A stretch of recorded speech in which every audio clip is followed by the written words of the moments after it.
시청자 여러분 안녕하십니까? VOA 뉴스투데이 시작합니다.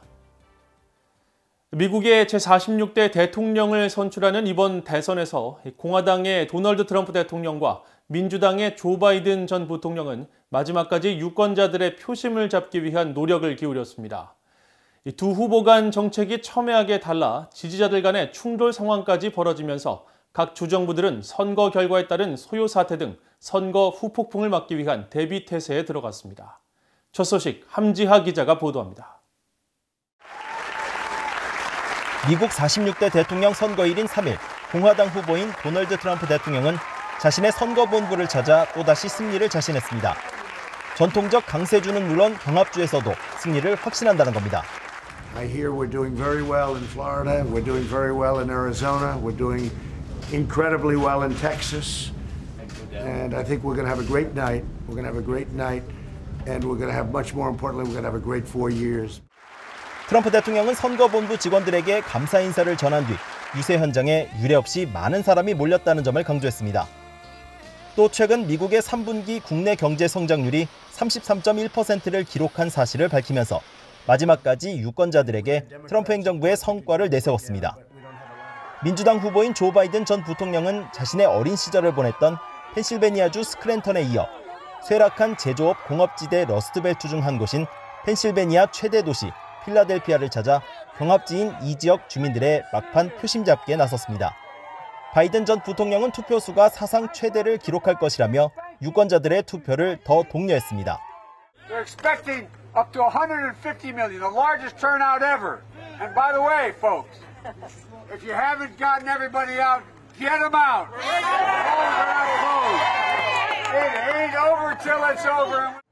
바이든 전 부통령은 또 자신은 백악관의 기본적인 품위와 명예 회복, 미국의 통합, 중산층 지원을 위해 출마했다면서 변화를 위한 미국 국민의 선택을 호소했습니다.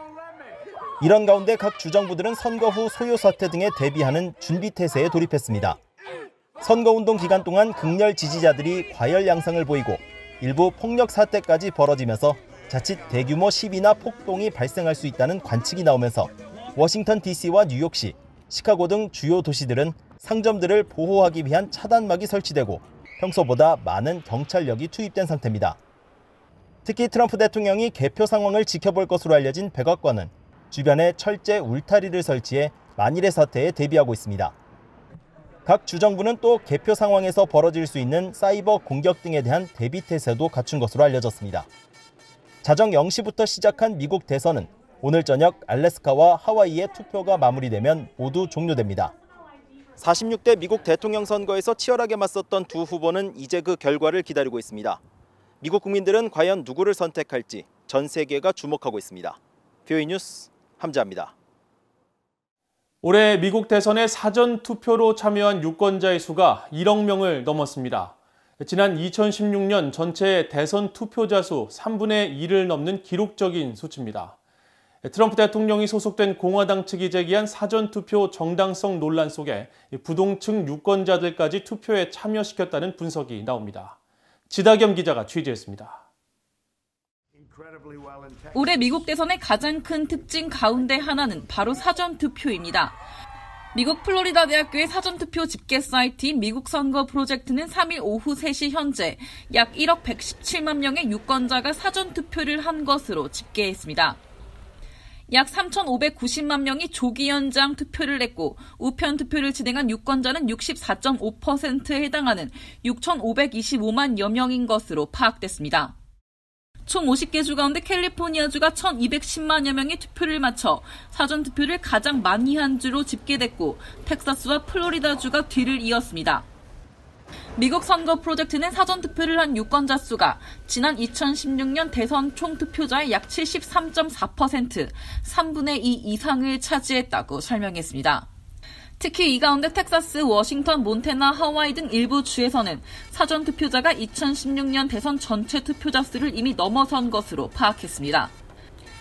사전투표를 집계한 플로리다 대학교의 마이크 맥도날드 교수는 지난 1일 분석 자료를 통해 이번 대선에서 기록적인 투표율을 목격할 수 있을 것이라고 예측하면서 유권자로 등록 가능한 2억 3,900만 명 중 67%에 해당하는 1억 6,020만 명이 대선 투표에 참여할 것으로 내다봤습니다.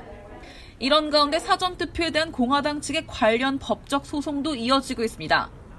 블룸버그 워싱턴 포스트 등에 따르면 공화당은 3일 펜실베이니아의 몽고메리 카운티를 상대로 소송을 제기했다고 밝혔습니다. 공화당은 몽고메리 카운티 당국자들이 선거일 전 우표 투표 용지 개표를 불법적으로 허용했으며 적어도 1,200명이 불량 투표지를 제출한 혐의를 제기한 것으로 알려졌습니다.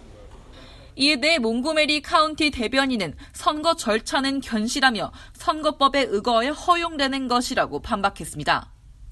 공화당 측은 특히 펜실베이니아와 노스캐롤라이나 주에서 각각 선거일 3일 9일로까지 도착하는 우편 투표도 개표에 포함하는 것을 허용한 대법원 결정을 비난해왔고 트럼프 대통령은 법적 대응을 시사하기도 했습니다.